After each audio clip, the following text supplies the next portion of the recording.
ताज़ा खबरों के लिए हमारे आरआरसी के यूट्यूब चैनल को सब्सक्राइब कीजिए और बेल आइकन को क्लिक कीजिए।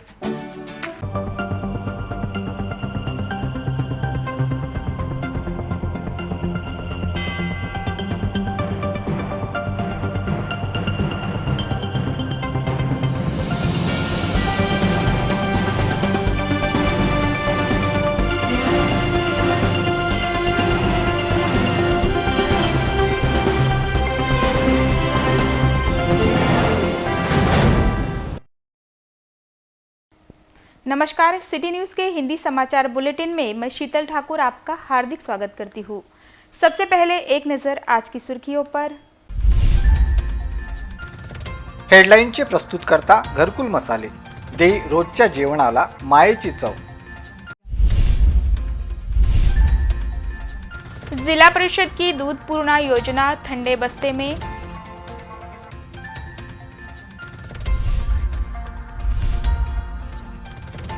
समृद्धि महामार्ग के निर्माण को लेकर लगा प्रश्न चिन्ह।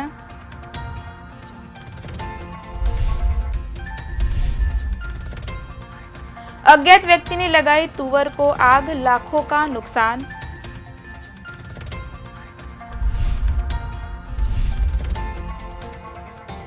राशन कार्ड धारकों के लिए ई पॉस मशीन बनी सिरदर्द।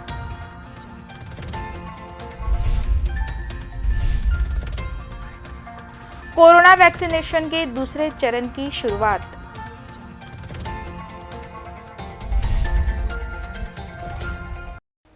अब समाचार विस्तार से।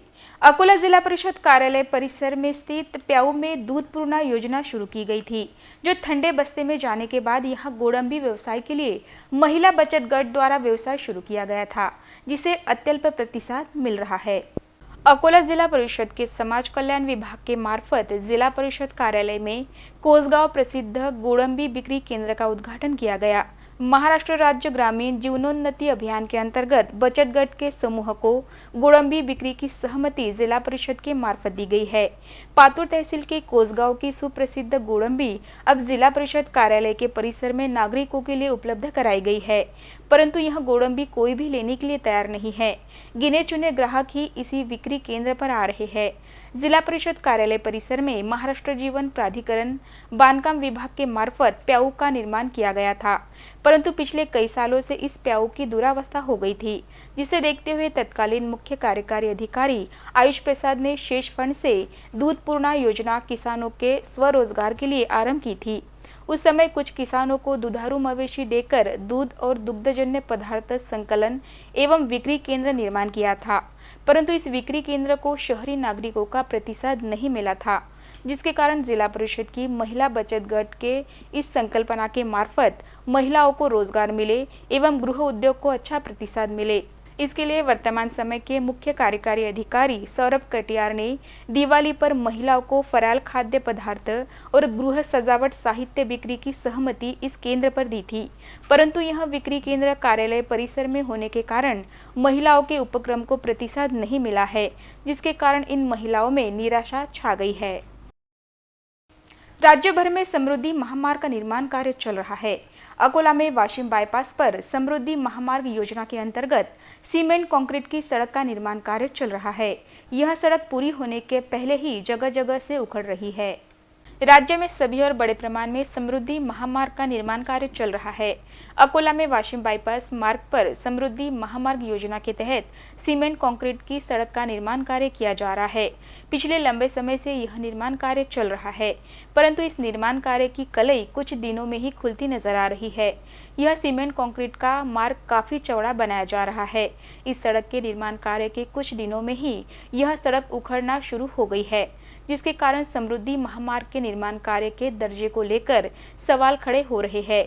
यह मुख्य सड़क शुरू होने के पहले ही उखड़ रही है। जगह जगह सड़क से सीमेंट उखड़ गया है। निर्माणाधीन सड़क की गिट्टी बिखरी नजर आ रही है। अभी तक इस निर्माणाधीन सड़क से यातायात भी शुरू नहीं हो पाया है, फिर यह नवनिर्मित सड़क अभी से कैसे उखड़ रही है, इस प्रकार का सवाल पैदा हो गया है। समृद्धि महामार्ग की सड़क के निर्माण की ओर संबंधित विभाग के वरिष्ठ अधिकारी ध्यान देने के लिए तैयार नहीं है, जिसके कारण शुरू होने के पहले ही यह सड़क दम तोड़ती नजर आ रही है, जो चिंता और खोज का विषय बन गई है। मूर्तिजापुर तहसील के हिवरा कोरडे में अज्ञात व्यक्ति ने तुअर की फसल की ढेरी में आग लगा दी, जिसमें किसान का 4 से 5 लाख रुपयों का नुकसान हो गया, जिसकी शिकायत माना पुलिस थाने में की गई है। मूर्तिजापुर तहसील के हिवरा कोरडे में अज्ञात व्यक्ति ने खेत में तुअर के ढेर को आग लगा दी, जिसमें लाखों रुपयों का नुकसान हो गया। हिवरा कोरडे के किसान राम कोरडे के खेत में बड़े पैमाने में तुअर की फसल निकाल कर रखी गई थी। इस दौरान अज्ञात व्यक्ति ने तुअर की फसल में आग लगा दी, जिसके कारण 40 से 50 बोरे तुअर का नुकसान हो गया, जिसकी कीमत 4 से 5 लाख रुपए थी। पिछले साल भी इसी परिसर में एक किसान की तुअर की फसल जला दी गई थी। पुलिस ने अभी तक किसी भी प्रकार की कार्रवाई नहीं की है। मूर्तिजापुर तहसील विभाग द्वारा इस घटना का पंचनामा किया गया है। माना पुलिस ने अज्ञात व्यक्ति के खिलाफ मामला दर्ज कर जांच शुरू की है। वहीं किसान ने तुअर फसल के नुकसान की भरपाई देने की मांग की है। राशन कार्ड धारकों की सुविधा के लिए राशन अनाज दुकानों में ई-पॉस मशीन की सुविधा उपलब्ध कराई गई है, परंतु नेटवर्क की समस्या होने के कारण ई-पॉस मशीन राशन कार्ड धारकों के लिए सिरदर्द साबित हो रही है। राज्य सरकार के अन्न व नागरिक आपूर्ति विभाग द्वारा राशन कार्ड धारकों को समय पर राशन का अनाज मिले और इस योजना में पारदर्शिता हो, इसके लिए प्रत्येक राशन दुकान पर राशन कार्ड धारकों को ई-पॉस मशीन से अनाज वितरण करने के निर्देश दिए गए, परंतु यही ई-पॉस मशीन राशन कार्ड धारकों के लिए सिरदर्द साबित हो रही है। अकोला शहर में आइडिया कंपनी का नेटवर्क एकाएक गायब होने के कारण सभी पॉस मशीनें बंद पड़ गई है, जिसके कारण राशन कार्ड धारकों को भारी परेशानी का सामना करना पड़ा। शहर के सभी सरकारी अनाज वितरण दुकानों पर राशन कार्ड धारकों को पहुंचने पर मशीन बंद होने की जानकारी दी गई, जिसके कारण नागरिकों को बिना अनाज के वापस लौटना पड़ा। जिला आपूर्ति विभाग ने पिछले जुलाई महीने से अभी तक APL गढ़ के केसरी राशन कार्ड धारकों को अनाज का वितरण नहीं किया है और अब नेटवर्क की समस्या के कारण शहर के राशन कार्ड धारकों को परेशानी उठानी पड़ रही है। मंगलवार 19 जनवरी को अकोला शहर के 3 केंद्रों पर कोरोना वैक्सीनेशन का दूसरा चरण लिया गया। जिला महिला अस्पताल, सरकारी वैद्यकीय महाविद्यालय और ओजोन हॉस्पिटल में वैक्सीनेशन का दूसरा चरण चलाया गया। अकोला जिले में शनिवार 16 जनवरी को कोरोना वायरस के वैक्सीनेशन का अभियान चलाया गया था। पहले चरण के बाद मंगलवार 19 जनवरी को टीकाकरण का दूसरा चरण लिया गया, जिसमें 3 केंद्रों पर वैक्सीनेशन किया गया। जिला महिला अस्पताल, सरकारी वैद्यकीय महाविद्यालय और ओजोन हॉस्पिटल में टीकाकरण किया गया। पहले चरण में फ्रंटलाइन वॉरियर्स को टीका लगाया गया था। दूसरे चरण में सुबह के सत्र में 45 लोगों को वैक्सीन लगाई गई। दिन भर वैक्सीनेशन का अभियान चलाया गया। पहले चरण में 2 लोगों पर टीके का दुष्परिणाम पाया गया था, परंतु उनकी प्रकृति अब ठीक है, जो वैद्यकीय अधिकारियों की देखरेख में उपचार ले रहे हैं। इस वैक्सीनेशन को लेकर जिलाधिकारी जितेंद्र पापलकर ने सिटी न्यूज से बोलते हुए विस्तृत जानकारी दी। अकोला जिल्ह्यातल्या दुसऱ्या टप्प्याच्या कोविडच्या लसीकरणाला सुरुवात झालेली आहे। 3 केंद्र आता पुन्हा निश्चित झाले आहेत। ऑर्बिट आम्ही ते चेंज करून देऊन त्याला आम्ही ओझोन हॉस्पिटलला जरा शिफ्ट केलेलं आहे। आतापर्यंत आता सकाळपासून आतापर्यंत अतिशय उत्साहामध्ये lady Hardinge, government medical college आणि ओझोन हॉस्पिटलला लसीकरण तिथले जे काही आमचे फ्रंटलाईन वर्कर होते त्या सर्व लोकांची लसीकरणाची मोहीम अतिशय वेगात सुरू आहे। आतापर्यंत जवळजवळ 45 लोकांना आतापर्यंत लसीकरण झालेलं आहे आणि आता याच्यामधले जे काही कोविन ॲपमधले जे काही बाबी होत्या त्या बाबी देखील आता सुरळीत झालेल्या असल्यामुळे अतिशय योग्य पद्धतीने लसीकरणाला सुरुवात झाली। महिला की बैग से नकदी समेत सोने के आभूषण, इस प्रकार 3 लाख रुपयों का माल अज्ञात महिलाओं ने पार कर दिया। इस घटना की शिकायत डाबकी रोड पुलिस थाने में की गई है, जिसकी जांच पुलिस कर रही है। डाबकी रोड से उपचार के लिए अस्पताल आई तथा वापस घर जाने के लिए ऑटो में सवार हुई महिला का पर्स अज्ञात महिलाओं ने पार कर दिया। घर आने पर महिला को पर्स गायब दिखाई दिया। पर्स में नगद राशि समेत 3 लाख रुपए मूल्य के स्वर्ण आभूषण थे। डाबकी रोड निवासी पूर्व मुख्य अध्यापिका प्रमिला समाधान धन बहादुर सिविल लाइन पुलिस थाने की सीमा में आने वाले एक पंचकर्म केंद्र में गई थी, जहां उन्होंने अपने 75 ग्राम के सोने के आभूषण पर्स में रखे थे। उसमें नगद 60,000 रुपए थे।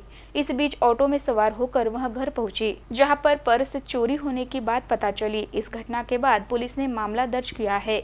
आगे की जांच डाबकी रोड पुलिस कर रही है। शिकायतकर्ता महिला ने इस घटना की जानकारी सिटी न्यूज से बोलते हुए दी। लावून घेतली आम्ही दोघी बहिणी मनोरथ कॉलनीत बसून आम्ही SBI बँकेत गेलो, ते पैसे काढले आणि पैसे ठेवले त्याच्यात आणि तिथून मग 2 मिनिटाचा दवाखाना आहे तो माधवबाग, त्या माधवबागच्या दवाखान्यात आलो आणि माझ्या बहिणीकडे मी माझी पर्स ठेवली. तिथं 1-2-3 ते बाया होत्या काम करणाऱ्यांनी. आणि नंतर मी पंचकर्म करायला गेले तर मला 1 तास लागला. तर माझ्या बहिणीजवळ माझी पर्स होती. आणि पण पैसे देताना मी वेगळे काढून ठेवले होते. तर वेगळ्या पाकिटातले मी पैसे त्या दवाखान्यात मी वापरले आणि मला वाटलं ते माझ्या बॅगेतच आहे. मी तिथं काही बघितले नाही. पुन्हा आम्ही निघालो, स्टँडवर आलो आणि स्टँडवरून डाबकी रोडचा ॲटो केला आणि मनोरथ कॉलनीजवळ आम्ही दोघी बहिणी उतरून घरी गेलो. घरी गेल्यानंतर पहिले मला पैसे पाहायचे होते, कारण माझी जावाई भरती होते दवाखान्यात, तिला काहीतरी मदत करायची होती मला. तर म्हटलं आधी त्यात पाहते. तर मग मी हिला विचारलं. तो म्हणते बाई त्यातच होतं. पर्स माझ्याजवळ होती. मी पंचकर्म करायला गेली तर म्हटलं याच्यात पैसे नाही. नंतर मग मला सोन्याची आठवण आली. अगं म्हटलं माझं पाकिट पण नाही याच्यात, ज्यात मी सकाळी तुझ्यासमोर बांगड्या काढून ठेवल्या आहे, सगळं काढून ठेवलं. आणि नंतर बहिणीचा 73 ग्रॅम सोनं गेलं आणि 60,000 गेले. 60,000. हो.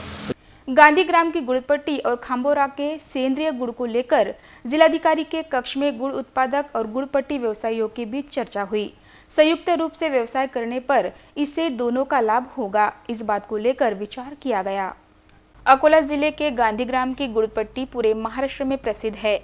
इसी के साथ खाम्बोरा का सेंद्रीय पद्धति से बनाया जाने वाला गुड़ भी अपने स्वाद के लिए प्रसिद्ध है। अकोला के जिलाधिकारी जितेंद्र पापलकर कुछ दिनों पहले बार्शीटाकली तहसील के खाम्बोरा के गुड़ उत्पादक किसान विजय गावंडे के प्रकल्प को भेंट दी थी। उस समय विजय गावंडे ने सेंद्रीय पद्धति से गुड़ का निर्माण किस प्रकार से किया जाता है इसकी जानकारी जिलाधिकारी को दी थी, जिसे देखते हुए जिले के गांधीग्राम की गुड़पट्टी व्यवसायियों को उत्तम दर्जे का गुड़ उपलब्ध कराने को लेकर विचार किया गया था। जिसे देखते हुए जिलाधिकारी के कक्ष में गुड़ उत्पादक विजय गावंडे और गांधीग्राम के गुड़पट्टी व्यवसायी बाबाराव फुरसुले के साथ संयुक्त रूप से चर्चा कर दोनों गांव के व्यवसायी संयुक्त रूप से व्यवसाय करते हैं तो उन्हें आर्थिक लाभ हो सकता है, इस प्रकार की चर्चा की गई। माननीय जिल्हाधिकारी साहेब यांची मागच्या आठवड्यात माझ्या गुळ उद्योगाला भेट दिली होती। सरांनी सांगितल्याप्रमाणे गुळापासून तुम्ही गुळपट्टी तयार करा। सरांनी सांगितल्याप्रमाणे आम्ही माझ्या गुळापासून गुळपट्टी तयार केली। माझ्यासोबत बबनराव फुरसुले आहेत, ते स्वतः 60 वर्षापासून त्यांचा गुळपट्टीचा व्यवसाय आहे। तर आता आम्ही दोघंजण सोबत मिळून माझा गुळ आणि यांचा गुळ बनवण्याचा अनुभव, गुळपट्टी बनवण्याचा अनुभव हे आम्ही सोबत दोघंजण मिळून पुढे आता उद्योग चालू करणार। या उद्योगापासून शेतकऱ्याचा जो कच्चा माल आहे त्याचा पक्का माल तर होऊनच राहिला। यासोबत जे गुळपट्टी आहे, आज मला जर गुळ विकून जर 80 रुपये किलो मागे दर मिळत असेल तर गुळपट्टी विकल्यानंतर मला 150 रुपये किलो मागे दर त्याचा मिळत। दोघांचा पण व्यवसाय चालू आहे। राज्य के सामाजिक न्याय मंत्री धनंजय मुंडे का इस्तीफा ले, इस मांग को लेकर भाजपा महिला आघाड़ी द्वारा जिलाधिकारी कार्यालय के सामने प्रदर्शन किया गया। इस अवसर पर जोरदार नारेबाजी भी की गई। राष्ट्रवादी कांग्रेस की नेता सुप्रिया सुले धनंजय मुंडे मामले में ध्यान देकर मातृशक्ति पर होने वाले अन्याय को लेकर उनका इस्तीफा ले, यह मांग भाजपा महिला आघाड़ी की ओर से निवेदन देकर की गई है। महाराष्ट्र के मुख्यमंत्री उद्धव ठाकरे भी इस मामले पर ध्यान दे, यह निवेदन भी महिला आघाड़ी की ओर से किया गया है। इस निवेदन में कहा गया है कि सरकार अगर इस मामले में कोई कार्यवाही नहीं करती है तो भाजपा महिला आघाड़ी तीव्र आंदोलन खड़ा करेंगे।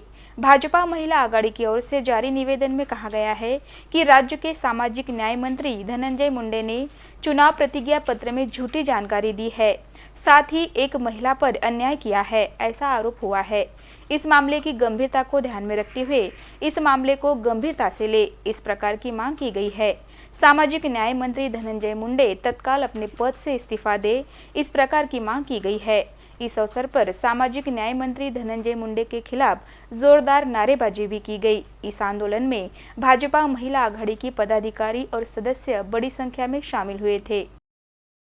भारतीय जनता पार्टी महिला मोर्चाच्या वतीनं संपूर्ण राज्यभर आम्ही आंदोलन करतो आहोत, कारण आपले सामाजिक न्याय मंत्री धनंजय मुंडे यांनी जे कर्तृत्व आपलं दाखवलेलं आहे, सिद्ध केलेलं आहे। असं झालंय की राष्ट्रवादी पक्षामध्ये दिव्याखाली अंधार म्हणतात तसं झालेलं आहे। आम्ही महिला मोर्चाच्या वतीने त्यांचा तीव्र शब्दात निषेध व्यक्त करतो आणि आज मला असं वाटतं संपूर्ण महाराष्ट्रभर एकही महिला आपली सुरक्षित राहिलेली नाही आहे आणि या महाराष्ट्र सरकारला अजूनही जाग येत नाही आहे. त्याबद्दल मी त्याचा निषेध व्यक्त करते आणि आम्ही या महिला मोर्चाच्या द्वारे आम्ही कलेक्टरांना निवेदन देणार आहोत आणि त्या निवेदनाद्वारे आम्ही त्यांचा राजीनामा मागतो आहोत.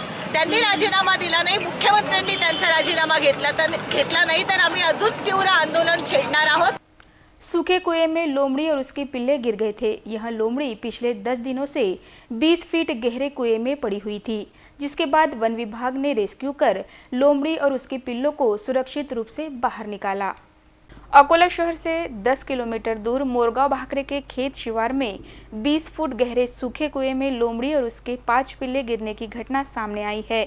इस घटना की जानकारी गांव के नागरिकों ने अकोला विभाग को दी है, जिसके बाद रेस्क्यू टीम घटनास्थल पर पहुंची थी।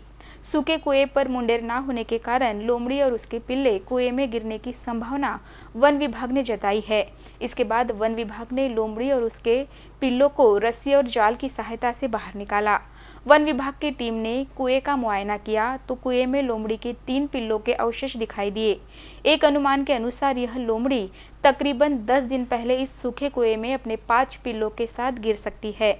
इस दौरान लोमड़ी को कुछ खाने पीने के लिए ना मिलने के कारण वह अपने 3 पिल्लों को खा सकती है। इस प्रकार का अनुमान लगाया जा रहा है। यह सारी रेस्क्यू कार्रवाई अकोला वन विभाग के उप वन संरक्षक विजय माने, एसीएफ सुरेश वडोदे, वन परिक्षेत्र अधिकारी राज सिंह ओवे के मार्गदर्शन में वनपाल इंगले, मानद वन्यजीव रक्षक बाल कालने, वन रक्षक राजेश बेरकड आदि ने की। आज आम्हाला सकाळी 10-1 वाजता मोरगाव भाकरे इथून एक फोन आला की बाबा लांडगा हा विहिरीत पडलेला आहे त्याच्या पिल्लासह. तर आम्ही अकोला वन विभागाचे उपवनसंरक्षक माने सर, सहाय्यक वनसंरक्षक वडोदे साहेब आणि वनपरिक्षेत्र अधिकारी श्री ओवे सर यांच्या मार्गदर्शनाखाली आमची रेस्क्यू टीम ज्यामध्ये मानद वन्यजीव रक्षक श्री बाळ काळणे आणि आमचे सगळे वनरक्षक आम्ही सगळं मिळून मोक्यावर जाऊन पाहणी केली असता त्या ठिकाणी एका 20 ते 25 फूट खोल विहिरीमध्ये लांडगा हे मादी तिच्या पिल्लासह पडलेली होती. आम्ही त्याला फिजिकल रेस्क्यू म्हणजे जाळी आणि बकेटच्या सहाय्याने त्याला विहिरीतून काढून सुखरूप बाहेर काढून रेस्क्यू करून त्याला। अंत में एक नजर आज की सुर्खियों पर। हेडलाईनचे प्रस्तुतकर्ता घरकुल मसाले, दे रोजच्या जेवणाला मायेची चव। जिला परिषद की दूध पूर्णा योजना ठंडे बस्ते में।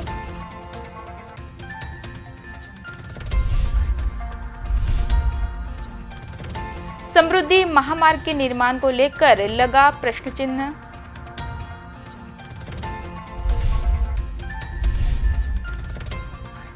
अज्ञात व्यक्ति ने लगाई तुवर को आग, लाखों का नुकसान।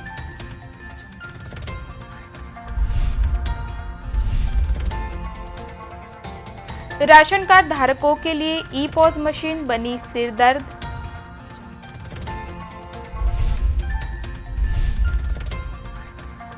कोरोना वैक्सीनेशन के दूसरे चरण की शुरुआत।